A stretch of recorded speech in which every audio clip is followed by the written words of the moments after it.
Hello and welcome back to Tyranny, and we are done with upgrades as I can see, as I can understand. I hope. So here we have like new, here we have new items available. Do we wanna,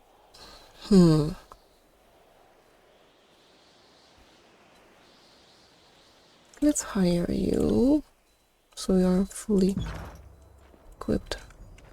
Okay, who we can talk with? Trainer. I don't remember what we have, what we are supposed to do here. Maybe talk with someone? Sirin? Good day, Fatebinder. What do you need?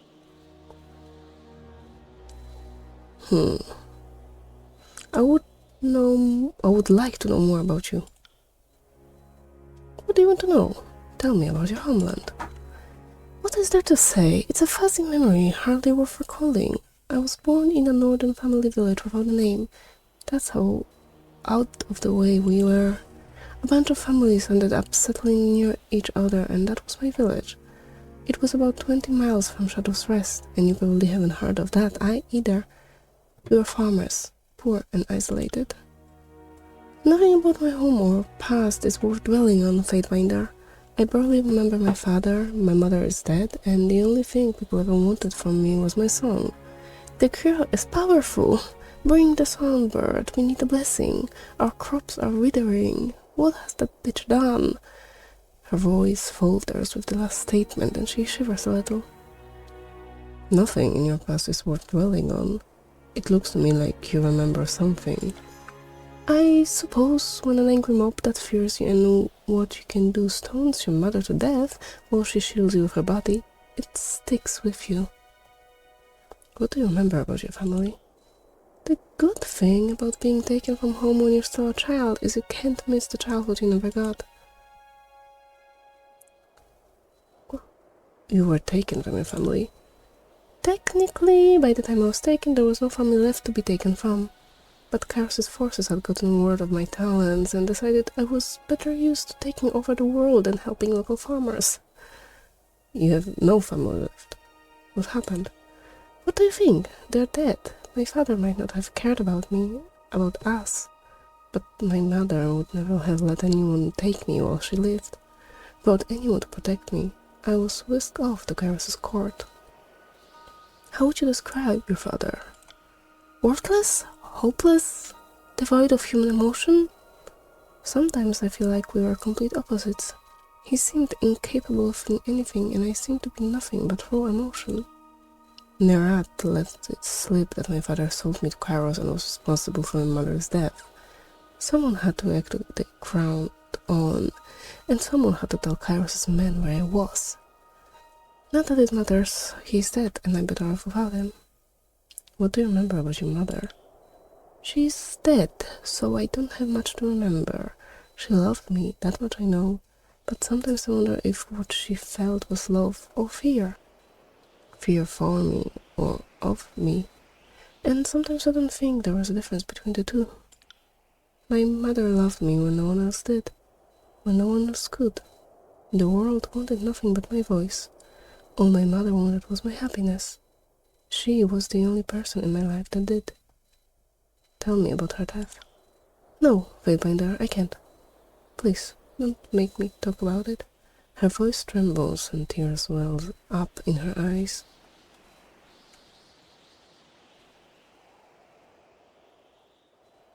I'm sorry, but I need you to tell me what happened. If I must. She squeezes her eyes shut, tears drawing tracks through the dust on her cheeks. It's amazing what details stay with you in times like this, what burns itself into your memory. Sometimes insignificant will remain forever, while major details fade, become hazy. You are walking toward a house. The only detail I recall with clarity is a bird. It was blue with red splotches on its wings, and it was so beautiful. It landed on a fence post and was sitting as still as the village had become. My mother was bringing me home from being the songbird. I don't even remember what it was for. Someone's son was sick, someone's slave had a sore foot. Everything they asked me to do kind of blends together now. Even at 6, I knew what I was doing didn't help most of the people that asked. My power can't control something I have no influence over. I can sing to a broken leg all day, but it's not going to heal any faster. Gone. We were almost home. I was entranced by the bird and my mother was talking about dinner when we both noticed how quiet it has gotten. Sirin, she said, looking around when a rock hit the fence with a thunk, sending the bird into the air. I looked at my mother. She was looking over my shoulder at the people gathered behind us. One of them shouted, "That little bitch killed my crops." It's the last thing I remember being said. Such ugly words from such an ugly man. He leaned over and picked up another rock as he spoke, then shook it in my direction for emphasis.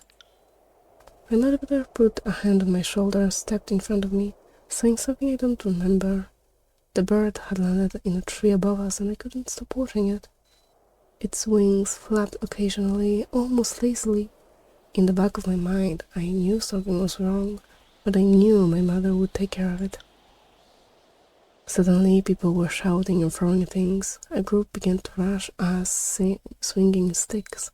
My mother turned and grabbed me, picking me up, wrapping herself around me. I don't think she even tried to run. She must have known there was no getting out of it.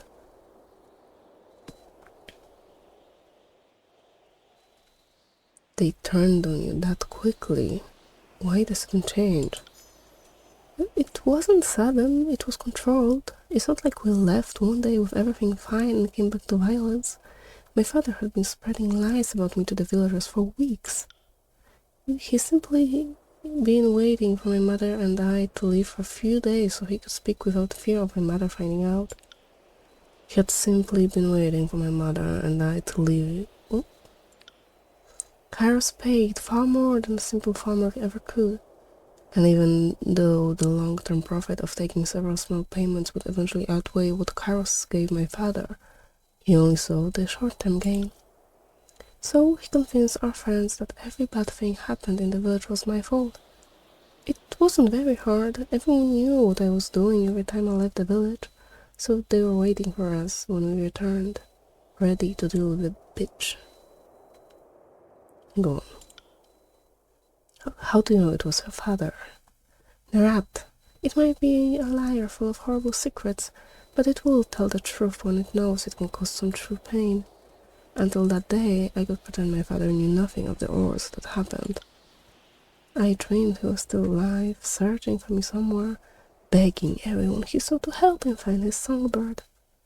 Yet he was the one that turned everyone else on us. But he's dead now, and I don't have to worry about him anymore.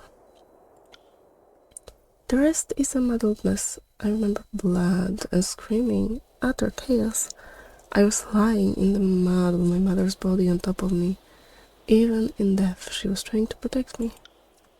Some of the screaming was me, but the rest was coming from the people of the village. It looked like there has been a battle. There were bodies everywhere. Some people were bent over others, blood coating their hands, their mouths. Others still held the implements of their own demise in their cold hands. Even my half-aware, crazed state, I knew I was responsible for the carnage.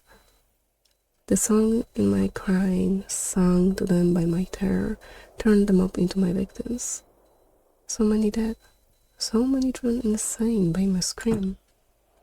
And even though I know my mother would never have survived, even if I kept my mouth shut, part of me likes to believe I would still be on that farm, complaining about picking corn. But even if it hadn't been then, it would have been soon after. Kairos wanted me. And what Kairos wants, Kairos takes. Nothing stands in the way. And that bird, as I lay there in the mud staring at my mother's lifeless eyes, feeling her weight crush me with each rugged breath I took, it landed on her cheek. The splotches on its wings mirrored the blood splattered on her face. That's the memory that stays with me most vividly. Thank you. I know it wasn't easy for you. No, Fatebinder, I probably needed to tell it, regardless of how you pressured me. She is dead, and my life will never be what it once was. I know this. Tell me about your father's death. He disappeared after my mother died and I was kidnapped. I didn't hear anything about him for the longest time, so I assumed he had disappeared and I would never see him again. Then someone brought the word that he would be found. He killed himself, and now he's out of my life. For someone who always has a lot to say, that was incredibly succulent. Is there more? You're relentless, Fatebinder. Did you ever think maybe there are some things I want to keep to myself? But yes, you're right. There's more to the story. When I got word he had been found, I had him summoned to Kairos' court. I wanted to see the man who had condemned me to the life I was leading. When he arrived, I went to see him privately. I wasn't sure what I would feel. Anger, hatred. I didn't expect apathy. For the first time in my life, I felt nothing. Standing there, staring at the man who ruined my life, waiting for him to notice me, my heart was dull and disinterested. Then he looked up and smiled. He smiled when he saw me. Can you believe that? He smiled and opened his arm to hug me, and it felt like someone reached into my chest and squeezed my heart, sending hate flooding through my veins. So I sang him a song. I told him how tired he looked, how haggard he seemed. I spoke of the weariness he must feel, the guilt that surely plagued him every day. I asked how he withstood the weight of his betrayal. The burden must be too much to bear. I watched the tears roll down his cheeks as he pulled the dagger from his belt. The sobs that tore from him as he held it before him, thinking about his wife and child. The look of ecstatic relief on his face as he dragged the blade across his neck. He got what he deserved. That's what I tell myself, and for the most part I believe it. I can't help but wonder what terrible things he did in the 5 years after he vanished, and what I might have prevented if he had only been around to hear me the morning my mother died. Now you know what happened to my father. As I told you before, he killed himself, and that's it. Do you have any siblings? No, I was close to a boy in my village for a time, but his mother stopped letting me play with him when everyone realized what my powers were.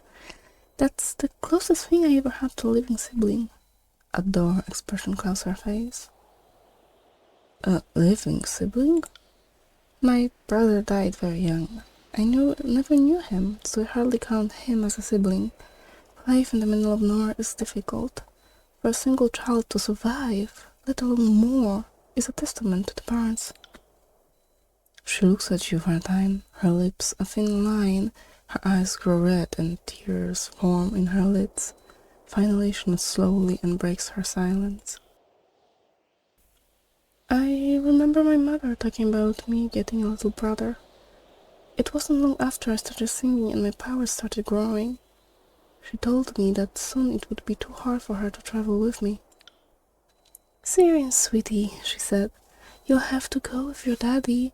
It wouldn't be good for the baby if I kept traveling like that. Maybe after your brother is out here with us, we can all travel together.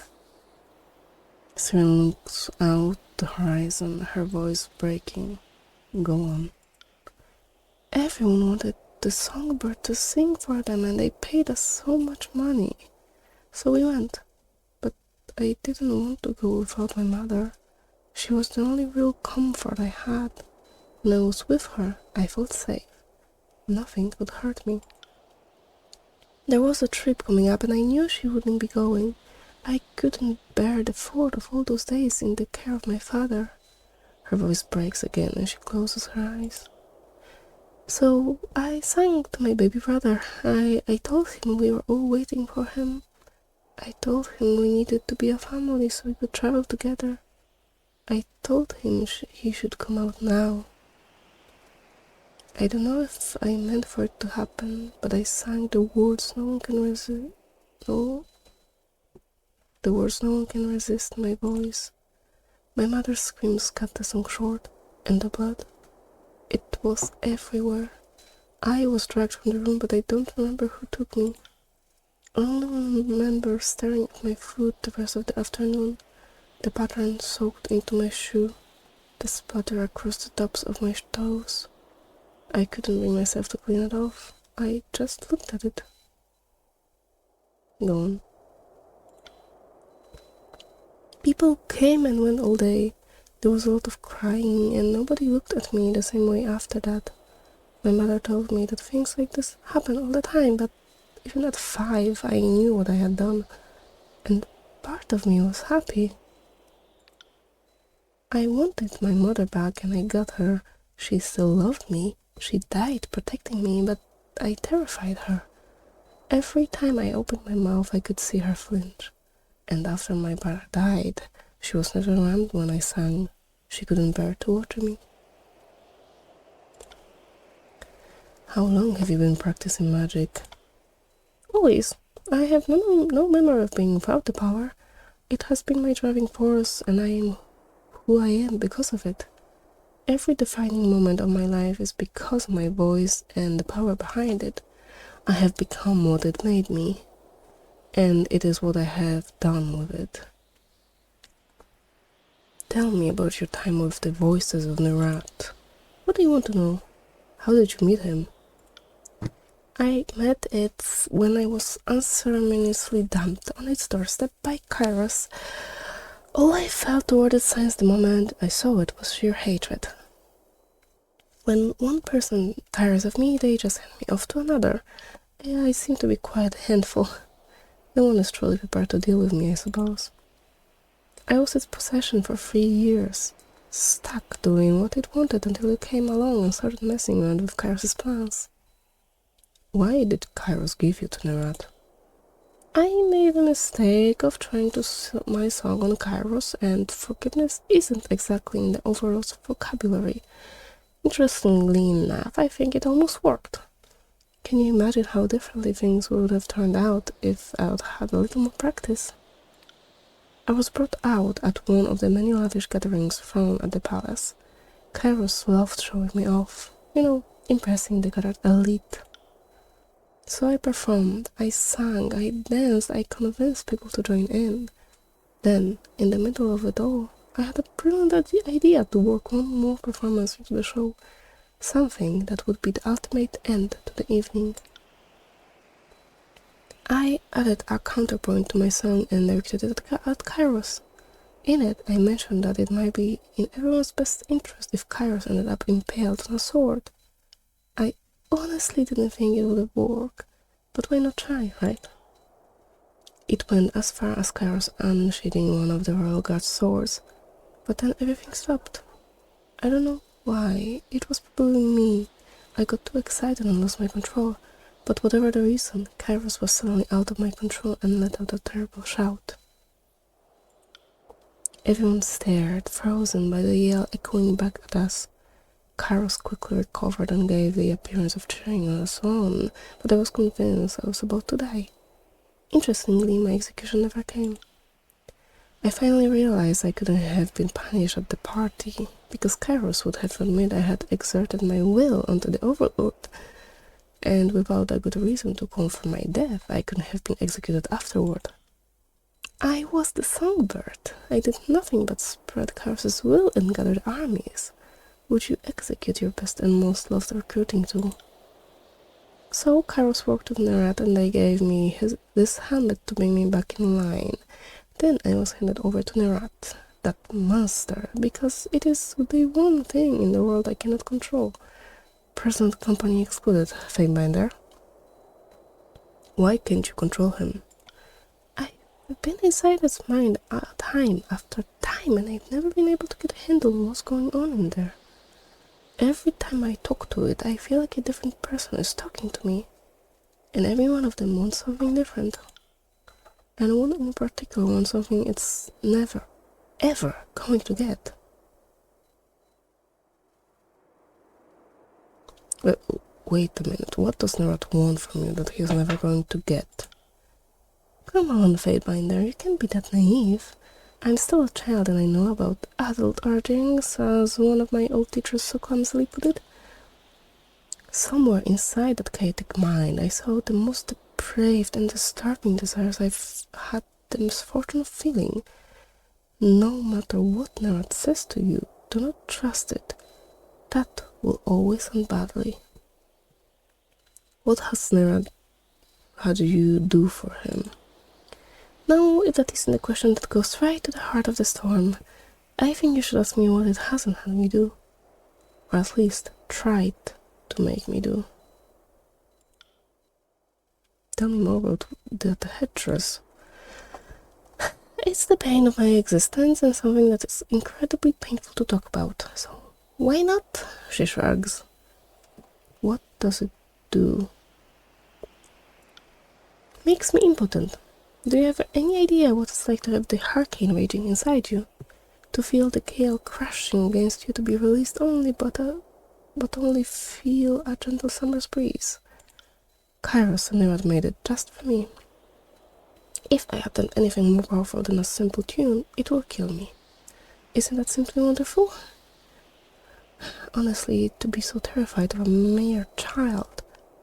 Why do you have it? I might have tried to kill Kairos once.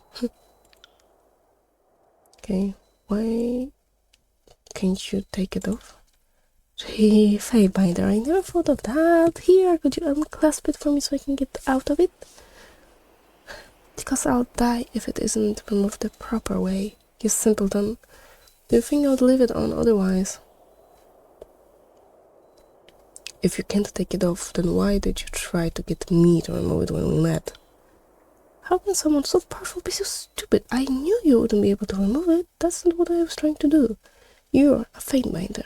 You honestly think I was going to pass up the opportunity to try and control a Fatebinder? What would it take to remove it? Someone beating the information out of Nerat or Kairos. They are the only ones who know how it was constructed and how it works. I may ask people to remove it, but I know they won't be able to. That's not going to stop me from trying, though. How do you know you'll die if you remove the helmet? Because I doubt Nerat and Kairos would go through all the trouble just to play a trick on me. Something this subtle, elaborate, and all-glassing isn't really their style. At least not Nerat's. Plus, Nerat told me the helmet would kill me if I remove it, and wow, it might be a lying monster. It loves telling the truth if the truth causes an extra bit of pain. Why the headdress? Why not using magic to get you? They tried magic, they didn't really work. The problem is, spells can be broken, counter spells can be found, guards can be bribed, people can have accidents. Nerat and Kairos are the only ones who know how to remove this without killing me. The answer is locked somewhere in Nerat's insane and Kairos' currently not conveniently located heads. What do you need? You have a way with words. We're instructed on how to speak with others. Of course, one of the only good things that came out of my time of Kairos was my education. My teachers insisted I be trained on the proper way to speak with the royal court. I was frequently mistaken for someone older, so I think I got away with a lot more than I could have otherwise. For all their failings, they made sure I was properly educated. My favorite class was learning how to talk to people into doing what you wanted without using magic. Can you believe that? Why in the world would you risk it? But it was a fascinating subject. Could you teach me some tricks? Certainly. I don't remember how much of my training I'll remember, but I'm sure I could help you out. She leans close, and in the softest of caresses, her lips brush your ear. Words or sounds indiscriminate to the human ear, a language not meant to be understood by any but the archon of song, beyond the breadth of discernment, but inescapably compelling, binding, gut-wrenchingly painful, and a single lilt, then euphorically fulfilling a mere intone later. You blink and realize the massive spine-tingling murmuring in your ear has fallen silent. Sirin draws back with a satisfied sigh, beaming at you, and the perfect image of a sigil, the invocation of her name, burns itself into the depths of your mind.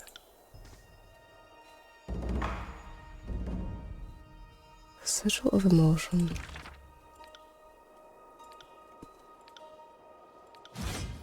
Enraged mind. Cause an ally to fly into fierce rage. The ally gains the effect of the enraged affliction. And enraged. Recovery is reduced by 25, is increased. Okay. Taunting jest. Fireballs of harassive energy, filling the target with hatred and taunting them to attack. And aura of fear. Conjure an aura of fear on the target. Enemies affected by the aura are frightened. I like this one. Range or recovery. What does it do?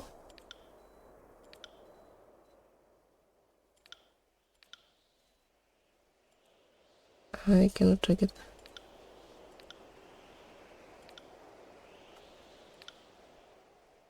Yeah, this one I can see. It makes the target the... Oh, it just gives extra lore? No. Okay, never mind. Assign in one of my slots. And I think can make the healing one for Chaos and Shadow. Enchant the target for a long-lasting regenerative effect. Surround the target with an aura of healing energy. Allies within the field recover health over time. We don't have 100 lore of anyone. Okay, so that's it. Do you have anything for me? Oh, sure. Thank you. Okay, let's check what's there to do. The binding library. The seats of power is still in 2 spires.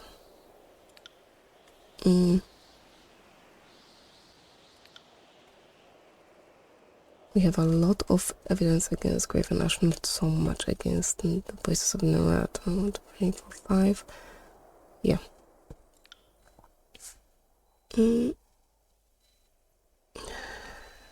Yeah, I'm not doing that one. No. Okay, and Burning Library. So, I'll end this part here. We'll go to the Burning Libraries. I think I'll swap Land Tree for Sirin for now. Good day, Fate Finder. It's always nice. What do you need?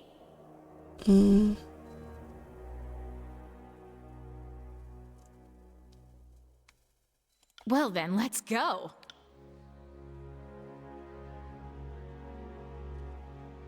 How come she's level 17? I will return to our holdfast at once. That's interesting. Okay, yes, I'll give you points in here.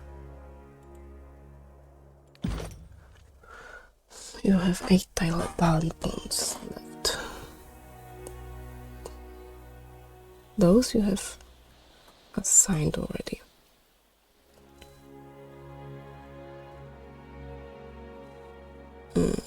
Sirin's not threatening appearance causes force to underestimate her, granting her large ones to disengagement defense. Damage prevented. Increase the amount of breath Sirin gains at the start of combat. Sure.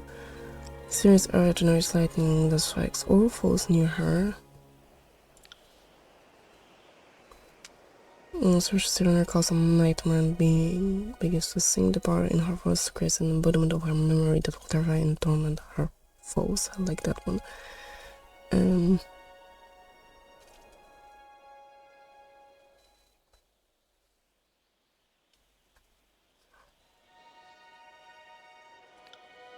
Let's give the confusion.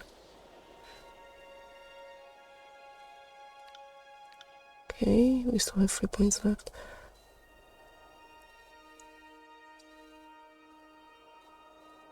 Armor, yes. Okay, let's give her this bonus. Jordan removes hostile effects from each ally affected. Sirin's presence inspires the party, increasing experience gained from magic and subterfuge skills. Gains additional spell slots. Okay. Okay, so I think we'll end this part here, and we are going back to the burning library. So for now, thank you very much. Stay alive and see you soon. Bye.